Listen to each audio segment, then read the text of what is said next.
সংসদ নির্বাচনের প্রার্থিতা ফিরে পেতে আপিলের দ্বিতীয় দিনের শুনানি শুরু হবে সকাল 10টায়। এর আগে শনিবার প্রথম দিনে 70টি আবেদনের মধ্যে 52 জনের মনোনয়নপত্র বৈধ হয়েছে।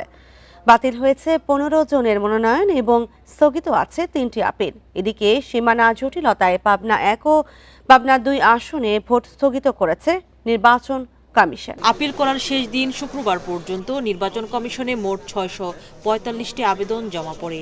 এর আগে যাচাই বাছাই পর্বে সারা দেশে 723 জনের মনোনয়নপত্র বাতিল হয়েছিল।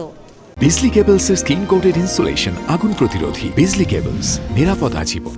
প্রথম দিনের শুনানিতে বেশ কিছু প্রার্থীর আবেদন বৈধ ঘোষণা হয়, অপেক্ষমান রাখা হয় কোনো প্রার্থীকে। 5টি যে মনোনয়ন বাতিল হয়েছিল এখন পর্যন্ত শুনানি হয়েছে, তার মধ্যে 4টি গৃহীত হয়েছে, 1টি পেন্ডিং আছে। তো সেখানে তার মধ্যে আমাদের এখানে চাঁপাইনবাবগঞ্জ চাঁপাইনবাবগঞ্জ 2 ওনারটা অবৈধ হয়েছিল, এটা এখন বৈধ হয়েছে। প্রধান নির্বাচন কমিশনার বরাবর আপিল করেছিলাম, সে আপিলে আজকে আমরা 5টি আপিল মঞ্জুর হয়েছে, 1টি আপিল নামঞ্জুর হয়েছে। বৈধ ঘোষিত হয় আলোচিত কিছু প্রার্থীর মনোনয়ন। নির্বাচন কমিশনকেও ধন্যবাদ, ওনারা আমাদের যুক্তিগুলো শুনেছেন। সর্বোপরি আমরা বলছিলাম যে আমাদের দৃঢ় বিশ্বাস আপনাদের জনসমর্থন নিয়েই আগামী নির্বাচনে লড়াই করতে পারবো। ইনশাল্লাহ সবার সাথে দেখা হবে। জনাব HM হামিদুর রহমান আজাদ সাহেবের আপিলটি আজকে মঞ্জুর করা হয়েছে। ওই কন্টেম্পট ইস্যুটাকে ওনারা বলছেন যে একটা সাজাপ্রাপ্ত, এই কারণে এই গ্রাউন্ডেই তাকে কনভিকশন ঘোষণা করে রিটার্নিং অফিসার জনাব হামিদুর রহমান আজাদ সাহেবের মনোনয়নপত্রটি বাতিল করেছিলেন। 18 জানুয়ারি পর্যন্ত এই শুনানি চলবে।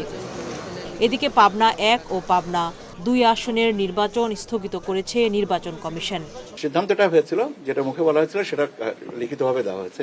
এটা তো তথ্যগত কোনো অসুবিধা নেই। তথ্যগতভাবে কিছু অসম্পূর্ণতা ছিল, সেটাকে সম্পূর্ণ করে দেওয়া হয়েছে। এখন কি বলা হয়েছিল, এই অটো স্পিড না করলে, চর্চাটা না করে বরং যেটা করা হয়েছে সেটাই আমি বলেছি যে আপাতত এটার উপরে কার্যক্রম স্থগিত।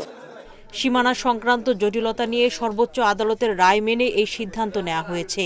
পরবর্তী নির্দেশ না দেওয়া পর্যন্ত এই দুটি আসনে নির্বাচন স্থগিত থাকবে। সুলতানা জাহান মিতু, ইন্ডিপেন্ডেন্ট নিউজ, ঢাকা।